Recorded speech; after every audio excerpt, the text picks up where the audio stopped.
Hello दोस्तों, कैसे हैं आप सभी लोग। आप सभी का स्वागत करता हूं फिर से अपने चैनल पर।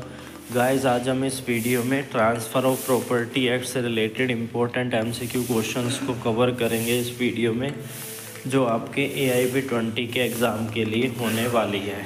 आज की जो वीडियो है वो हिंदी मीडियम में होगी, ताकि हिंदी मीडियम के स्टूडेंट भी अपने AIP की तैयारी काफ़ी अच्छे से कर पाएँ।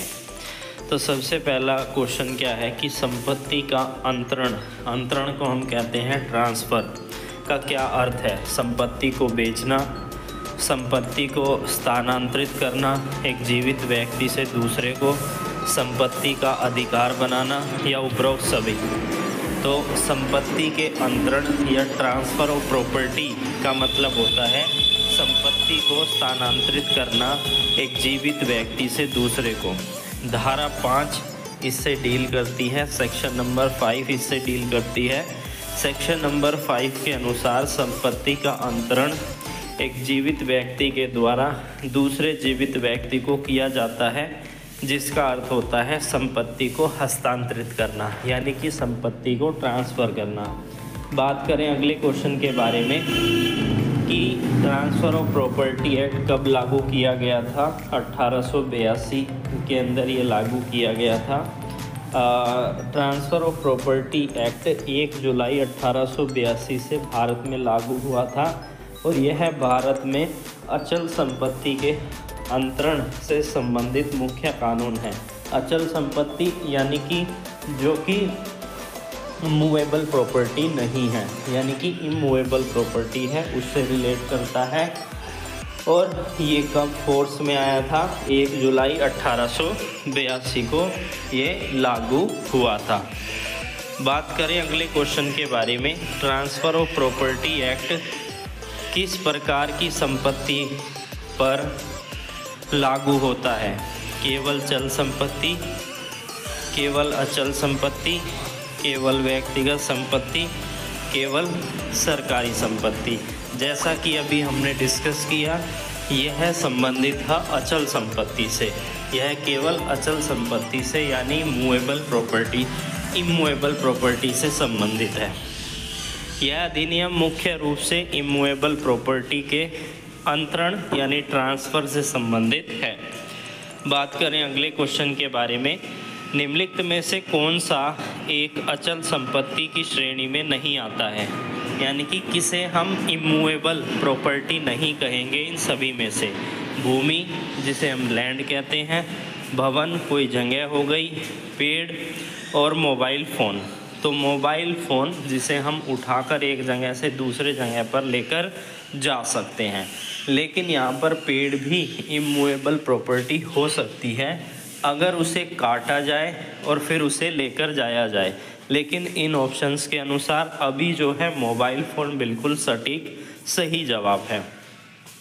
मोबाइल फ़ोन एक चल संपत्ति है, यानी कि मूवेबल प्रॉपर्टी है, जबकि भूमि, भवन, पेड़ अचल संपत्ति की श्रेणी में आते हैं।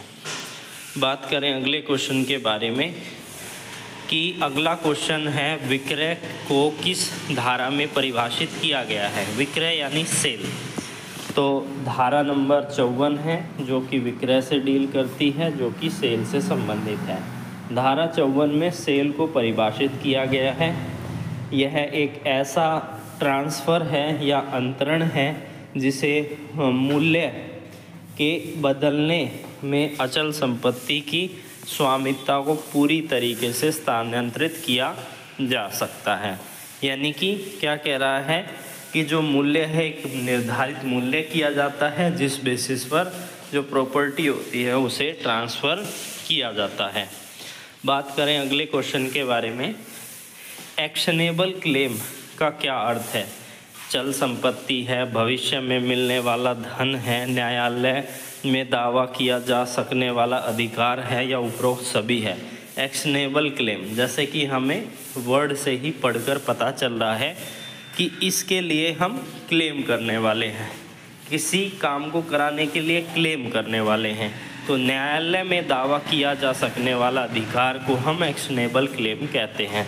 एक ऐसा दावा जिसे कोई व्यक्ति न्यायालय में प्रतिवर्तित कर सकता है, जैसे कि ऋण या फिर अनपेड बकाया, यानी कि कोई डेब्ट है उसके लिए वह कोर्ट में जाएगा और डेब्ट रिकवर करेगा, या कोई भी ऐसी चीज़ जो रिकवर करने के लिए कोर्ट में जाता है उसे हम एक्शनेबल क्लेम कहते हैं। बात करें अगले क्वेश्चन के बारे में कि गिफ्ट की परिभाषा ट्रांसफ़र ऑफ प्रॉपर्टी एक्ट की किस धारा में दी गई है। तो धारा नंबर 122 धारा 122 के अनुसार गिफ्ट का अर्थ है कि बिना किसी भी विचार के स्वेच्छा से संपत्ति का अंतरण करना, यानी कि कहने का मतलब है गिफ्ट हम बिना किसी भी कंसिडरेशन के देते हैं।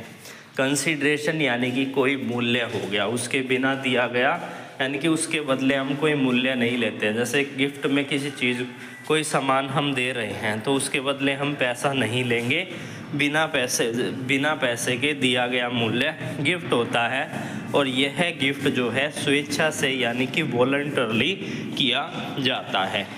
बात करें अगले क्वेश्चन के बारे में, गिफ्ट को वैध बनाने के लिए आवश्यक है स्टैम्प ड्यूटी, रजिस्ट्री, दोनों ए और बी, और ना तो ए और ना है बी, तो दोनों ए और बी, यानी कि स्टैम्प ड्यूटी भी और रजिस्ट्री भी।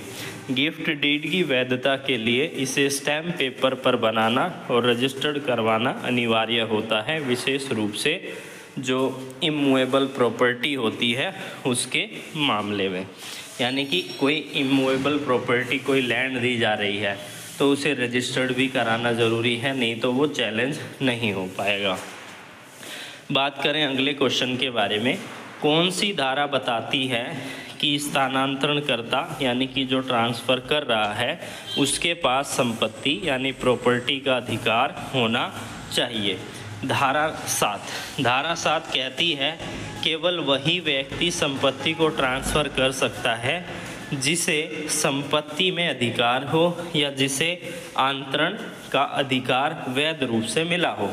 यानी कि वही प्रॉपर्टी को ट्रांसफ़र कर सकता है जिसके पास उसे ट्रांसफ़र करने का राइट है। अगर आपके पास वो प्रॉपर्टी है ही नहीं तो आप उसे कैसे ट्रांसफ़र कर सकते हैं।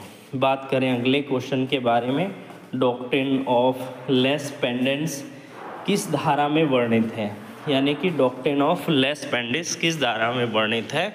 धारा नंबर 52 धारा number 52 of TPA transfer of property act में लेस पेंडेंट के सिद्धांत के बारे में बताया गया है, जिसका अर्थ है कि यदि किसी संपत्ति पर मुकदमा चल रहा है तो उसे संपत्ति का अंतरण निष्प्रभावित होगा, उस संपत्ति का ट्रांसफ़र निष्प्रभावित होगा। तो ये थे आज के हमारे क्वेश्चन, जिसमें कि हमने एक छोटी वीडियो में 10 इम्पोर्टेंट क्वेश्चंस को कवर किया। अगली वीडियो में हम अगले टॉपिक पर MCQ क्वेश्चंस डिस्कस करेंगे। फिर मिलेंगे, तब तक के लिए धन्यवाद।